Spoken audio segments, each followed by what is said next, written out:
Assalamualaikum. Welcome to my YouTube channel standard academy. Dear students, आज के इस lecture में हम केमिकल प्रॉपर्टीज ऑफ एसिड्स को डिटेल के साथ डिस्कस करेंगे। इस लेक्चर में हम डिस्कस करेंगे कि एसिड्स कैसे रिएक्ट करते हैं डिफरेंट कंपाउंड्स के साथ, जिसमें सबसे पहले हमारे पास reaction with metals, next reaction with carbonates and bicarbonates, reaction with bases, reaction with sulfides and bisulfides and reaction with sulfides। तो इन सब रिएक्शंस को हम वन बाय वन डिटेल के साथ डिस्कस करेंगे। तो डियर स्टूडेंट्स, स्टार्ट करते हैं अपने लेक्चर को। तो सबसे पहले हम एक दफ़ा एसिड को डिफाइन कर लेते हैं। A species that can donate a proton or accept a pair of electrons is called an acid. यानी वो कोई भी स्पीशी जो प्रोटॉन डोनेट कर सकती है या पेयर ऑफ इलेक्ट्रॉन यानी दो इलेक्ट्रॉन्स को एक्सेप्ट कर सकती है, वो क्या कहलाएगी? एसिड कहलाएगी। जिसमें हमारे पास example HCl, H2SO4, HNO3, BF3 वगैरह है। अब हम सबसे पहले reaction of acid with metal को डिस्कस कर लेते हैं। जब भी आप मिनरल एसिड्स को मेटल्स के साथ रिएक्ट करवाएंगे, जिसमें हमारे पास सोडियम, पोटाशियम या कैल्शियम मौजूद है, तो ये रिएक्शन इंतहाई एक्सप्लोसिव होता है। लेकिन अगर हम एसिड्स को डाइल्यूट कर लें, यानी उसमें सॉल्वेंट की मिकदार बढ़ा दें, तो इस सूरत में हमारे पास यही रिएक्टिव मेटल्स जिस तरह मैग्नीशियम, जिंक, आयरन या एल्यूमिनियम, ये एसिड के साथ मिलकर साल्ट और हाइड्रोजन गैस बना देंगे। ऐसे रिएक्शन के लिए अब हम एक जनरल इक्वेशन को देख लेते हैं, जिसमें एसिड रिएक्ट करेगा मेटल के साथ तो वो मिलकर साल्ट और हाइड्रोजन गैस बना देगा। अब हम एक एग्जाम्पल देख लेते हैं जिसमें सल्फ्यूरिक एसिड रिएक्ट करेगा जिंक मेटल के साथ, तो ये मिलकर जिंक सल्फेट बना देगा जो कि एक साल्ट है। इसके अलावा हमारे पास हाइड्रोजन गैस हासिल होगी H2 की फॉर्म में।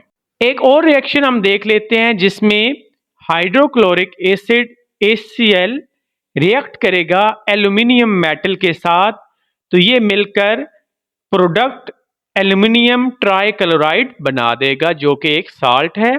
उसके साथ साथ हमें हाइड्रोजन गैस के 3 मॉलिक्यूल्स हासिल हो जाएंगे।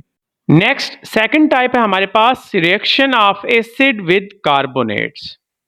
अब कार्बोनेट्स हम कहते किनको हैं? CO3-2 को हम कार्बोनेट कहते होते हैं। जब भी एसिड्स को रिएक्ट करवाएंगे हम कार्बोनेट्स के साथ, तो इसके नतीजे में हमारे पास साल्ट और कार्बन डाइऑक्साइड गैस बनेगी। अब इस रिएक्शन के लिए हम जनरल एग्जांपल देखते हैं। एसिड रिएक्ट कर रहा है कार्बोनेट के साथ, जिसके नतीजे में प्रोडक्ट हमारे पास 3 बनेंगे, जिसमें एक साल्ट होगा, उसके अलावा दूसरा कार्बन डाइऑक्साइड गैस और तीसरा वाटर होगा। अब हम एग्जाम्पल ले लेते हैं जिसमें HCl यानी हाइड्रोक्लोरिक एसिड रिएक्ट कर रहा है कैल्शियम कार्बोनेट के साथ। इस रिएक्शन के नतीजे में प्रोडक्ट जो बनेगा वो होगा कैल्शियम क्लोराइड CaCl2 जो कि साल्ट है।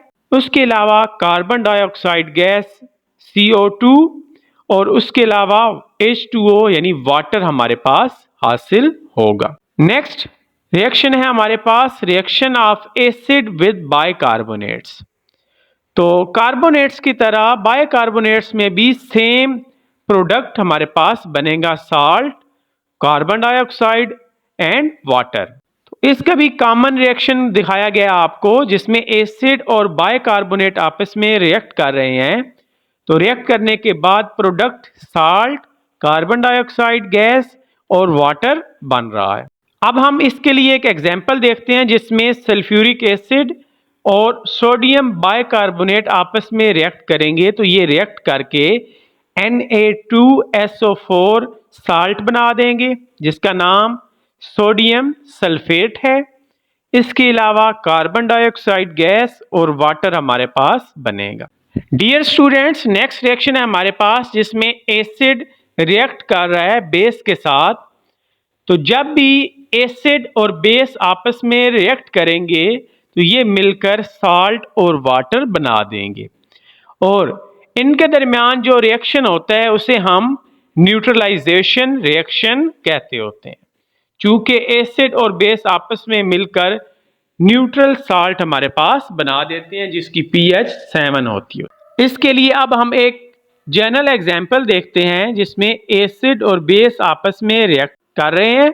तो रिएक्ट करके उन्होंने हमारे पास साल्ट और वाटर बना दी है। अब हम इसके लिए स्पेसिफिक एग्जांपल देख लेते हैं जिसमें हमारे पास एसिड HCl है और बेस सोडियम हाइड्रोक्साइड है। ये दोनों आपस में रिएक्ट किए, इन्होंने मिलकर सोडियम क्लोराइड जो कि एक साल्ट है और उसका फार्मूला NaCl है वो बना दिया। इसके साथ हमारे पास H2O यानी वाटर बन गए। एक और एग्जांपल हम देख लेते हैं जिसमें सल्फ्यूरिक एसिड ने रिएक्ट किया है CuO यानी कॉपर ऑक्साइड के साथ और मिलकर इसने कॉपर सल्फेट साल्ट बना दी है और साथ वाटर इवॉल्व हुआ है। नेक्स्ट जो रिएक्शन की टाइप है उसमें reaction of acid with sulphides. Dear students, sulphide का फार्मूला SO3-2 होता है। तो जब भी एसिड सल्फाइड के साथ रिएक्ट करेगा तो ये साल्ट बनाएगा, उसके साथ साथ सल्फर डाइऑक्साइड गैस और वाटर हमारे पास हासिल होगा।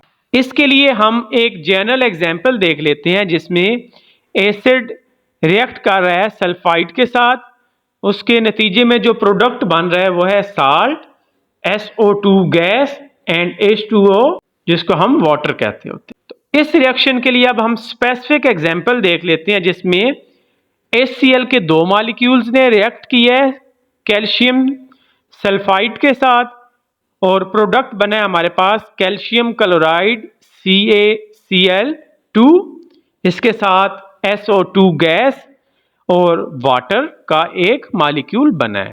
Similarly reaction of acid with bisulphide, उसमें भी हमारे पास सेम प्रोडक्ट हासिल होगा और उसके लिए हम एक जनरल एग्जांपल देख लेते हैं जिसमें एसिड रिएक्ट किया है बाइसल्फाइड के साथ और प्रोडक्ट बना है साल्ट, सल्फर डाइऑक्साइड गैस और वाटर। अब इस रिएक्शन के लिए हम एक स्पेसिफिक एग्जांपल देख लेते हैं जिसमें HCl ने रिएक्ट किया है सोडियम बाइसल्फाइड के साथ और इसके नतीजे में प्रोडक्ट NaCl बने जो कि एक साल्ट है, उसके अलावा सल्फर डाइऑक्साइड गैस और वाटर हासिल हुआ है। डियर स्टूडेंट्स, लास्ट रिएक्शन है हमारे पास reaction of acid with sulphide.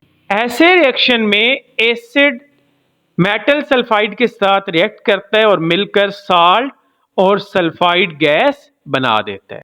इस रिएक्शन के लिए जनरल एग्जांपल हमारे पास है एसिड रिएक्ट कर रहा है सल्फाइड के साथ जिसके नतीजे में प्रोडक्ट साल्ट और हाइड्रोजन गैस बनी है। इसके लिए स्पेसिफिक एग्जांपल है हमारे पास जिसमें सल्फ्यूरिक एसिड रिएक्ट कर रहा है फेरस सल्फाइड के साथ और मिलकर फेरस सल्फेट और हाइड्रोजन गैस बना दी है। डियर स्टूडेंट्स, आज का हमारा लेक्चर यहाँ पर ख़त्म होता है।